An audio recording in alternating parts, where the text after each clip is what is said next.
Saudara dan saudari terkasih, Injil kita pada hari ini diambil dari Injil Matius bab 19 ayat 23 sampai 30. Yesus bersabda kepada murid-muridnya, "Aku berkata kepadamu, sungguh sukar sekali bagi orang kaya untuk masuk ke dalam kerajaan surga.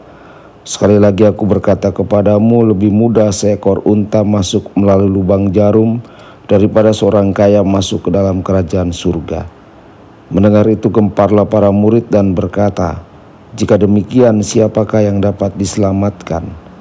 Yesus memandang mereka dan berkata, bagi manusia hal ini tidak mungkin, tetapi bagi Allah segala sesuatu mungkin." Lalu Petrus berkata kepada Yesus, "Kami ini telah meninggalkan segala sesuatu dan mengikuti Engkau. Jadi apakah yang akan kami peroleh?"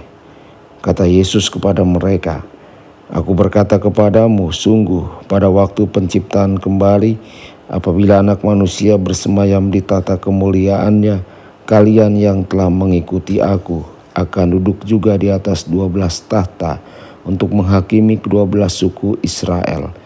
Dan setiap orang yang demi namaku meninggalkan rumahnya, saudara-saudarinya, bapak atau ibunya, anak-anak atau ladangnya, akan menerima kembali 100 kali lipat dan akan memperoleh hidup yang kekal. Tetapi banyak orang yang terdahulu akan menjadi yang terakhir, dan yang terakhir akan menjadi yang terdahulu." Demikianlah sabda Tuhan. Terpujilah Kristus.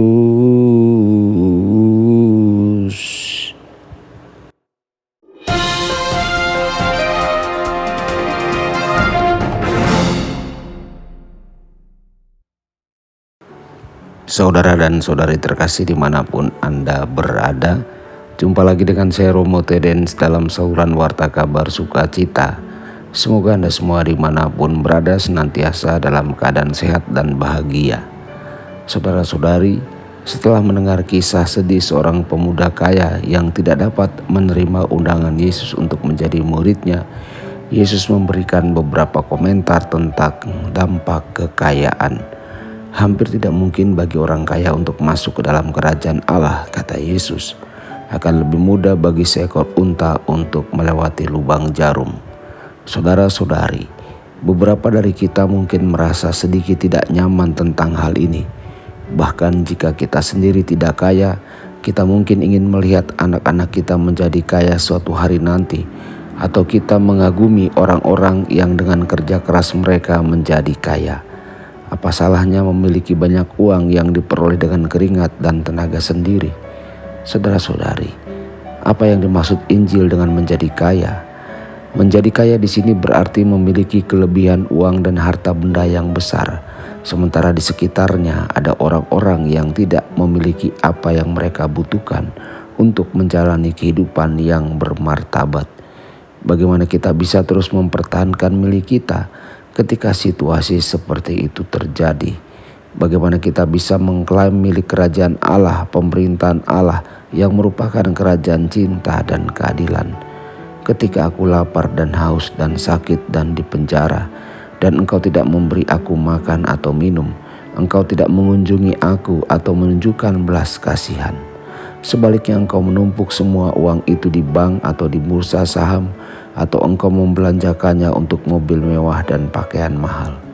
Saudara-saudari, menjadi kaya dalam Injil berarti menolak untuk membagikan apa yang kita miliki kepada mereka yang tidak memilikinya. Selama kita berperilaku seperti itu, kita tidak dapat memenuhi syarat untuk kerajaan Allah. Murid-murid cukup heran dengan kata-kata Yesus. Mereka berpikir sepanjang garis tradisional dengan budaya dan agama mereka. Kekayaan adalah tanda berkat Tuhan, kemiskinan dan penyakit tanda murkanya. Tetapi Yesus membalikkan tradisi mereka. Itu adalah sesuatu yang tidak bisa dipahami oleh pemuda itu. Dia mendapat kesan bahwa kekayaannya adalah anugerah, tanda kemurahan Tuhan. Gagasan memberi sedekah sangatlah dipuji, tetapi membagi kekayaannya dengan orang miskin dan menciptakan lapangan yang lebih adil adalah sesuatu yang bagi dia bukanlah kewajiban dan tidak masuk akal. Saudara-saudari, kemudian Petrus si optimis mulai melihat sisi baiknya. Bagaimana dengan kita? Kami telah meninggalkan segalanya dan mengikutimu. Yesus memberikan jawaban. Sebagai pemimpin komunitas baru dan orang-orang yang dengan murah hati menempatkan seluruh keamanan hidup mereka dalam Yesus, murid-muridnya akan diberi upah secara khusus. Dan sesungguhnya setiap orang yang meninggalkan keluarga dan hartanya karena Yesus akan dibalas berkali-kali lipat dengan ayah, ibu, saudara laki-laki, saudara perempuan, harta benda. Hal ini bukanlah hanya janji kosong. Hal ini adalah salah satu yang dapat diwujudkan dan di banyak bagian dunia sedang direalisasikan.